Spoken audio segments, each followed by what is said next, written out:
The death toll is now more than 53,000 globally. Most of those are in Italy, Spain, France and China. The United States continues to be a major concern. New York has more than a third of all cases in the US. The state's governor says the supply of ventilators there may be exhausted in just 6 days. Meanwhile, there's been a mix of joy and deep disappointment for hundreds of Australian travellers stranded on cruise liners off North and South America. North America correspondent James Glenday reports.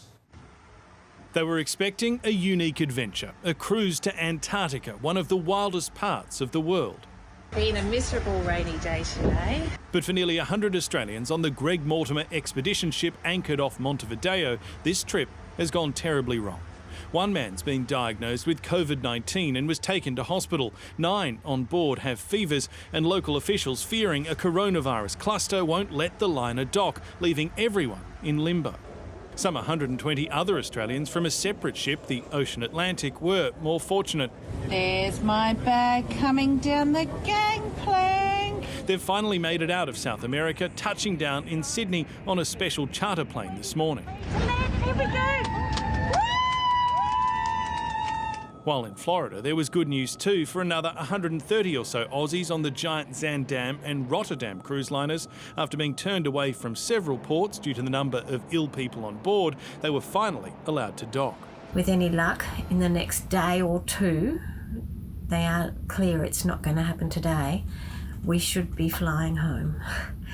Repatriating citizens from cruise ships has proved an immense and expensive challenge for governments around the globe, including here in the United States.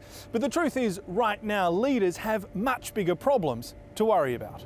The US economy is crashing as businesses close due to strict social distancing measures. A record 6.6 million Americans filed for unemployment benefits last week and more than 10 million last month. We have 6 people living in this one apartment. 3 of them have gone home to be with their families. Gold Coast woman Chelsea Blocky was laid off. She has no savings and can't afford a flight home. I'm a hard worker, so I was like, that's never going to happen. You know, I'm never going to get laid off. And I mean, who ever really sees this coming?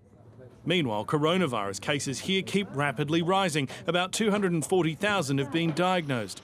Hospitals are stretched. More than 5,000 people have died, and the worst is still to come. James Glenday, ABC News, Washington. 2 Australians have been stuck in quarantine in an Indian hospital for more than 2 weeks despite testing negative for COVID-19 twice. It comes as more aggressive lockdown measures are implemented across the country as the number of cases surges past 2,000. South Asia correspondent James Oden reports.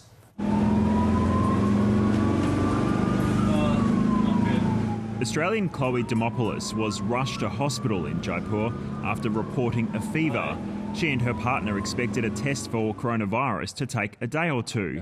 17 days later, they're still unable to leave despite testing negative twice. There was no explanation as to why this was happening. It just felt like we really drew the short straw. From their hospital window, the pair see more and more ambulances arrive with COVID-19 patients. It really sucks, and we feel like we've just been lied to a bunch. Now it's getting really serious and people are getting, the tensions are a lot higher. There's a sense of urgency. Neighbourhoods across India are being placed into containment zones where no one is allowed in or out. Mumbai has been hit hard.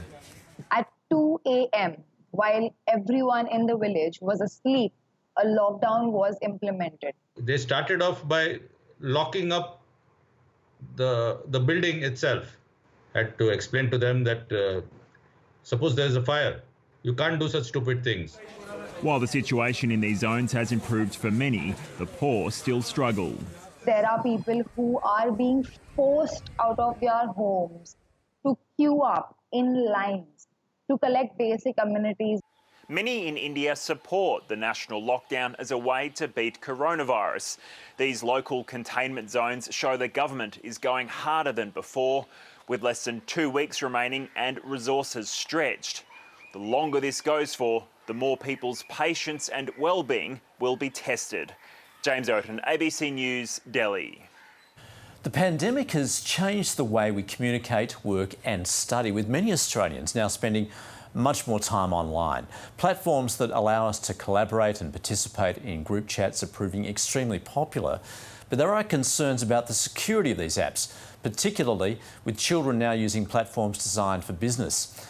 Let's get more on this. We're joined by Belinda Barnett, who is a senior lecturer in media at Swinburne University. Belinda, thanks very much for talking to us this evening. Let's start with the situation for children.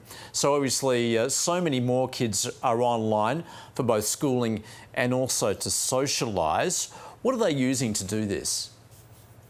Well, schools have issued platforms like Seesaw and Microsoft Teams. So a lot of schools are using Microsoft Teams, and the kids in general do know how to use them, but many of the apps they're using were not designed for children and have security issues in themselves. When you say security issues, in particular what? Well, for example, Zoom, which some schools are using for video conferencing, has been in the news in the last couple of days because people think that maybe it was hacked. I tend to disagree with this occasion, but so it's also not designed for children, and people can enter into calls. Random strangers can come into the calls, which is not what you would want for children. Isn't that also an issue though? Because obviously, as you say, Zoom designed for business. There are also questions being raised by businesses just about how secure it is and whether perhaps they're placing themselves at risk. Oh, absolutely. I think if you've got a choice, I would be using Microsoft Teams in preference. Okay, but so you're satisfied that that is secure, ticks all the boxes, particularly for the kids? Yeah, it does tick all the boxes. So Microsoft Teams has a thing called end-to-end encryption, which means that your data is safe. So Zoom doesn't have that, so that's a security risk. And also Microsoft Teams, it's a lot harder to enter random rooms and random calls. So you're more unlikely to meet someone that you're not meant to be talking to. So it's better for kids. And for the kids, it's of course not just about learning and setting up classes online. They also want to communicate with their friends, and they're doing this in group chats online. So what's your advice to parents in that regard? I would make sure, particularly with primary school age children, that you're actually in the room with your child. So you don't want them using an application like Zoom. Unless you're in the same room, you can see their screen. You don't have to be interacting with them. You just need to know what they're doing. Yeah, one of the apps is House Party. How does that work? House Party is a video conferencing app, and it's pretty much designed for you to keep in contact with your family and friends, and there's all kinds of funky games and filters and stuff in it. And it's had a massive increase in use, just like Zoom has over this lockdown period. And it too has quite a lot of issues, and again, you wouldn't want kids to be playing with that. Well, and as you've mentioned, Zoom is extremely popular, and the phenomenon of Zoom bombing, just explain that. I think you've already really alluded to it as far as people getting into a call or a conference unannounced without an invite. Well, so Zoom bombing is where you're in a meeting and a random person who wasn't invited to the meeting enters the meeting. And usually that's just an accident. So the person at the other end maybe has clicked the wrong link and they've just landed in your meeting room and they're listening to everything you're saying. And it's a bit funny and then they'll leave. That's what usually happens. But what has been happening is that some people have been entering rooms and showing pornographic images, for example, to all the meeting participants, which is not ideal if you're in a work meeting.